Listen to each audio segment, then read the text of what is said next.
Até o final da Idade Média, um artesão que perdesse a visão estava acabado. Fim de carreira. Hoje a gente reclama que a lente do óculos arranhou. Pois é, essa ideia de Idade das Trevas é uma das maiores fraudes que já te contaram. E não é só o óculos. Tem pelo menos outras 4 invenções daquela época que estão na sua vida agora, e você nem faz ideia. Uma das invenções medievais mais impactantes e que talvez você esteja usando agora mesmo para assistir a este vídeo são os óculos. Antes deles, a vida profissional de uma pessoa tinha um prazo de validade biológico bem cruel. Imagine ser um artesão de elite no século XIII, um ourives que depende da precisão das mãos, ou um monge copista que passa o dia debruçado sobre manuscritos. Por volta dos 40 anos, sua visão de perto começava a falhar, e com ela, sua carreira ia embora. Não existia uma segunda chance. A presbiopia, que hoje a gente resolve com uma visita ótica, era uma sentença de aposentadoria forçada. A solução não veio de médicos ou de grandes universidades, e essa é a parte mais curiosa. Ela surgiu nas oficinas de artesãos na Itália do final do século XIII. Vidreiros e lapidários que já dominavam a arte de polir cristal para joias, perceberam que certas formas de vidro polido podiam ampliar as letras. Foi aí que eles começaram a montar essas lentes simples em armações de metal ou osso, criando os primeiros óculos. O impacto foi imediato. Um copista que estava prestes a abandonar seu ofício ganhava, de repente, mais 10, 20 anos de vida produtiva. Pensa bem, isso mudou tudo. O que começou como uma ferramenta de nicho para monges e artesãos se tornou uma das tecnologias mais transformadoras da história. Hoje, a Organização Mundial da Saúde estima que 2,2 bilhões de pessoas no mundo têm algum tipo de deficiência visual que pode ser corrigida.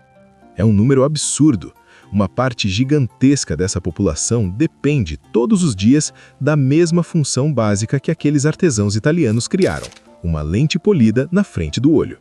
Essa invenção não só salvou carreiras, ela acelerou a disseminação do conhecimento, permitindo que mais gente lesse por mais tempo. Mas essa capacidade de replicar informação com precisão ainda enfrentava um gargalo enorme, um que nenhuma lente podia consertar. Se isso foi novo para você, uma curtida ajuda outras pessoas a descobrirem também. E esse gargalo não tinha a ver com palavras, mas com números. Com a dificuldade absurda que era fazer uma conta básica na Idade Média. Hoje a gente nem pensa nisso, mas antes do sistema que usamos, a matemática do dia a dia era um campo minado. Os comerciantes europeus usavam principalmente os algarismos romanos.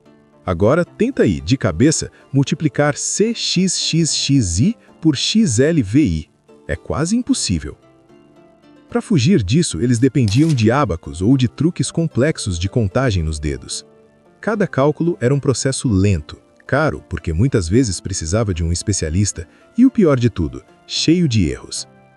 Imagina o caos na contabilidade de uma loja ou de uma feira. Esse era um freio real no crescimento do comércio. Até que os comerciantes italianos, lá pelo século XIII, começaram a adotar em massa uma invenção que veio do mundo árabe e indiano, o sistema posicional decimal. A ideia é genial de tão simples. O valor de um número depende da sua posição. O 2 no número 2 vale 2, no número 20 vale 20 e no 200, 200. Óbvio, né? Mas isso foi revolucionário. De repente, as contas podiam ser organizadas em colunas. Qualquer pessoa com um mínimo de treino conseguia somar, subtrair, multiplicar e dividir com papel e tinta, seguindo regras claras e repetíveis. E o mais fascinante é como isso se espalhou, não por tratados de universidades, mas por manuais práticos, escritos de comerciante para aprendiz. Foi uma tecnologia de código aberto, direto ao ponto. Essa simplificação permitiu a criação de sistemas contábeis complexos, cartas de crédito e, no fundo, a base da economia moderna. Pensa bem, essa mesma lógica, onde a posição do símbolo define seu valor, é o que governa cada teclado numérico, cada planilha, cada transação por Pix que você faz. Das mais de 8 bilhões de linhas de celular no mundo aos trilhões de operações financeiras eletrônicas anuais, tudo, sem exceção, roda em cima desse sistema popularizado por mercadores medievais. Os números estavam em ordem, mas o próprio tempo ainda era uma bagunça, medido de um jeito em cada cidade e de outro em cada vilarejo. E essa bagunça, olha só, não era uma força de expressão. Antes do século XIII, o tempo era uma coisa local e subjetiva. O meio-dia era quando o sol estava mais alto, mas e num dia nublado? As horas eram marcadas pelos sinos das igrejas que chamavam para as orações, mas isso não servia para organizar o trabalho de um artesão ou o comércio na cidade. Marcar o encontro era um exercício de adivinhação. O meio-dia de um ferreiro não era o mesmo meio-dia do comerciante do outro lado da rua, e isso limitava tudo. Foi nas cidades que essa necessidade de ordem virou uma invenção, o relógio mecânico de torre. Um mecanismo gigante de ferro instalado no ponto mais alto e visível, como a torre de uma igreja ou da prefeitura. Pela primeira vez, uma máquina, e não o sol ou um sino aleatório, ditava as horas para todo mundo ver e ouvir. E isso, sem exagero, ensinou as pessoas a viver de um jeito novo.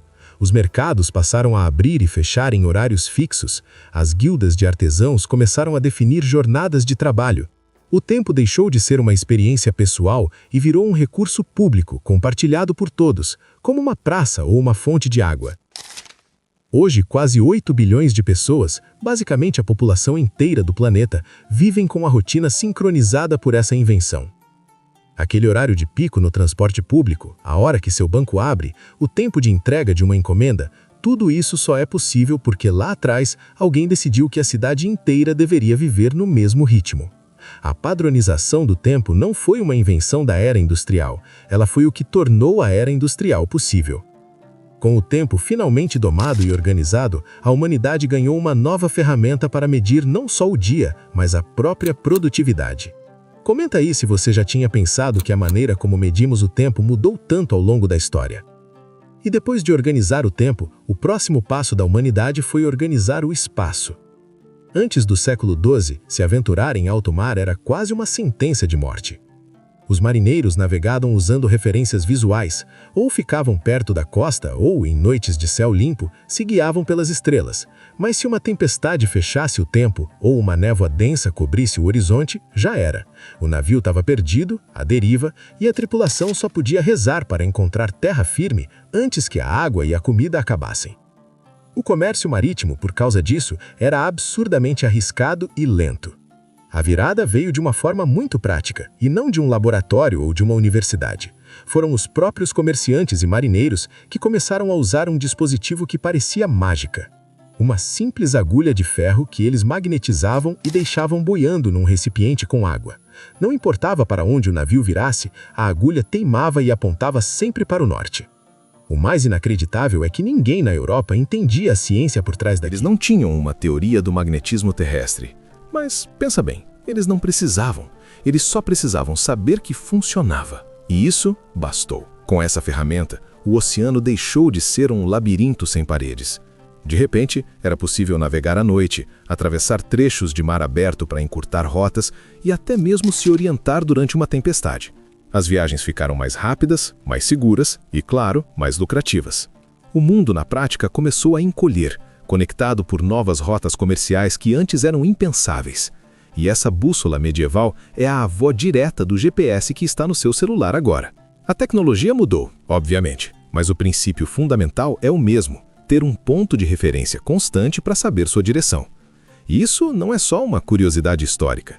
Hoje, mais de 80% de todo o comércio mundial, em volume, é feito por navios. Isso significa que a grande maioria das coisas que você tem em casa, seu celular, sua roupa, os componentes do seu computador, chegou até você porque, séculos atrás, alguém confiou numa agulha flutuante para cruzar o oceano. A bússola não só mostrou o caminho, ela redesenhou o mapa do mundo, transformando o vazio do oceano em estradas para o comércio e o poder. E se a bússola abriu as estradas do mar, outra invenção medieval organizou as estradas do conhecimento. Antes da universidade, aprender era uma coisa solta. Você estudava com um mestre específico numa cidade específica. Mas e se você se mudasse? Como provar o que sabia? Não existia um diploma, um certificado que valesse em outro lugar. Era a palavra de um contra a do outro, sem um padrão. Foi aí que mestres e estudantes, principalmente em cidades como Bolonha e Paris, tiveram uma sacada. Eles se organizaram como qualquer outra profissão da época. Uma corporação, uma guilda. Simples assim. Essa universitas, que em latim significava apenas uma associação de pessoas, começou a funcionar como um sindicato do saber. Eles definiram o que seria ensinado, o currículo. Criaram um sistema de provas para certificar quem estava apto. E os graus que eles concediam, bacharel, mestre, doutor, não eram só títulos. Eram, na prática, licenças para exercer o ofício do conhecimento, seja ensinando, advogando ou praticando medicina. Olha só, o diploma nasceu como uma carteira de trabalho. Hoje, cerca de 220 milhões de pessoas estão no ensino superior no mundo. E a estrutura que organiza a vida de cada uma delas nasceu ali. A divisão da sua faculdade em departamentos, o currículo que você segue, a própria ideia de que um diploma te autoriza a exercer uma profissão, tudo isso é uma herança direta daqueles acordos corporativos. A burocracia da sua matrícula, no fundo, é um eco de um contrato de negócios fechado entre professores e alunos há quase 1000 anos. Ao organizar o conhecimento, a universidade medieval não apenas criou um sistema para validá-lo, mas também uma nova forma de elite, baseada não mais no sangue, mas no diploma. Comenta aí, você já tinha pensado na origem do diploma e como ele moldou a educação que conhecemos hoje? Você acabou de ver um mundo onde sua carreira acabava aos 40 anos por não enxergar, onde multiplicar era um quebra-cabeça e onde o tempo era uma opinião. Da próxima vez que você reclamar que o aplicativo travou, lembre-se que a estrutura inteira da sua vida moderna foi construída sobre soluções para problemas que você nem sabia que existiam. Você não vive na era da tecnologia, você vive no sistema operacional da Idade Média.